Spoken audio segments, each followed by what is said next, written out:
Doktor sepatutnya membantu orang ramai apabila mereka didiagnosis dengan penyakit.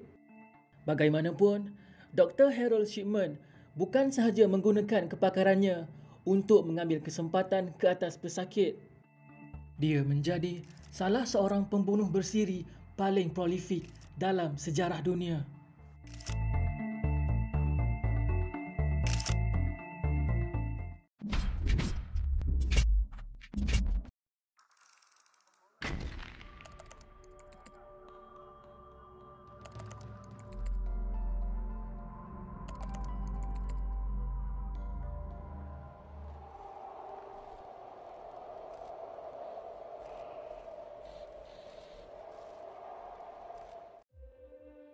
Harold Shipman atau Harold Frederick Shipman, seorang doktor dan pembunuh bersiri Britain yang membunuh kira-kira 250 pesakitnya menurut siasatan rasmi ke atas jenayahnya. Pembunuhan oleh Shipman menimbulkan persoalan yang membimbangkan tentang kuasa dan tanggungjawab komuniti perubatan di Britain dan tentang kecukupan prosedur untuk mengesahkan kematian mengejut.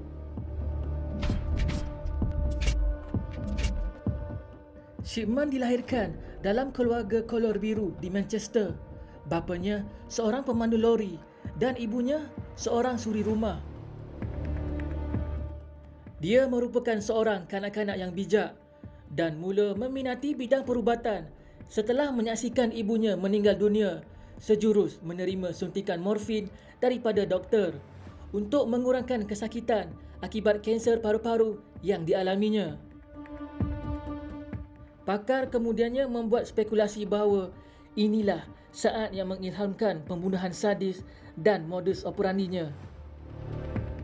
Pada tahun 1970, beliau menerima ijazah perubatan dari University Leeds dan beberapa tahun kemudian beliau menjadi seorang pengamal perubatan am di Todmorden, Lancashire.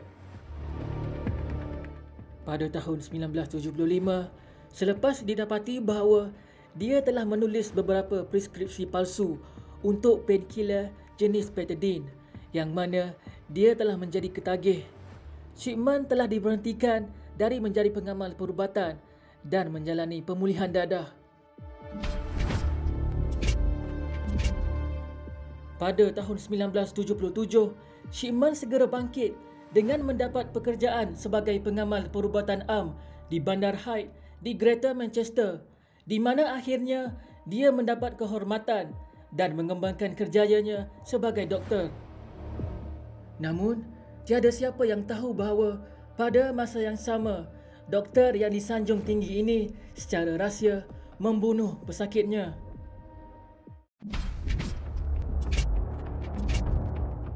Pada tahun 1998, jenayah Shipman akhirnya terbongkar apabila salah seorang pesakitnya, Kathleen Grundy, 81 tahun, yang merupakan bekas Datuk Bandar, ditemui mati di rumahnya hanya beberapa jam selepas Shipman melawatnya.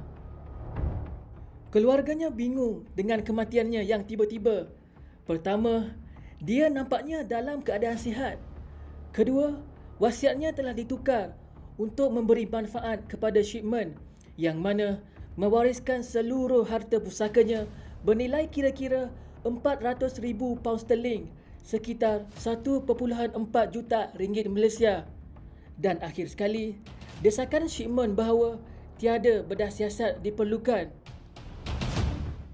Akhirnya, pada 7 September 1998, Shipman kemudiannya ditangkap selepas mayat Grundy digali pada Ogos 1998 dan diamorfin ditemui dalam tisu ototnya.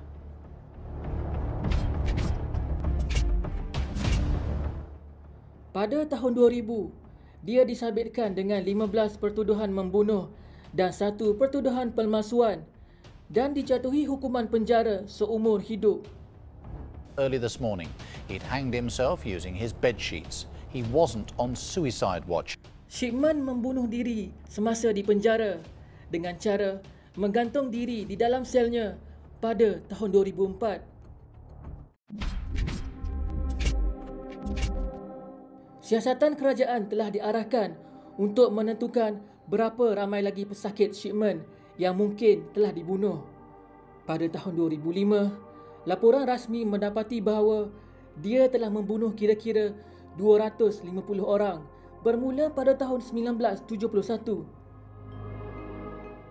Dalam kebanyakan kes, Shipman menyuntik mangsa dengan dos maut painkiller diamorphine dan kemudian menandatangani sijil kematian yang mengaitkan kejadian itu dengan sebab semula jadi. Motifnya tidak jelas.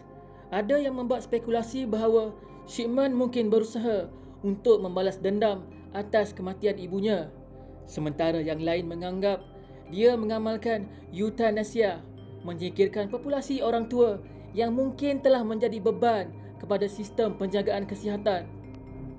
Kemungkinan lain yang ditimbulkan ialah dia mendapat keseronokan sebagai seorang doktor yang mana dia mempunyai kuasa untuk menghidupkan atau mematikan pesakitnya dan membunuh adalah cara dia menyalahkan kuasa ini. Walaupun dia melakukan pemalsuan wasiat salah seorang mangsanya, keuntungan kewangan nampaknya bukan motif yang serius. Satu persoalan utama yang membelenggu para penyiasat ialah bagaimana jumlah kematian yang begitu besar boleh berlaku tanpa kelihatan mencurigakan. Ini lebih membingungkan kerana pesakit Shipman biasanya sihat sejurus sebelum pertemuan mereka dengannya. Hakikat bahawa Shipman mengambil kesempatan daripada kepercayaan yang diberikan oleh pesakit kepadanya sebagai seorang doktor menjadikan jenayahnya amat menjijikkan kepada orang ramai.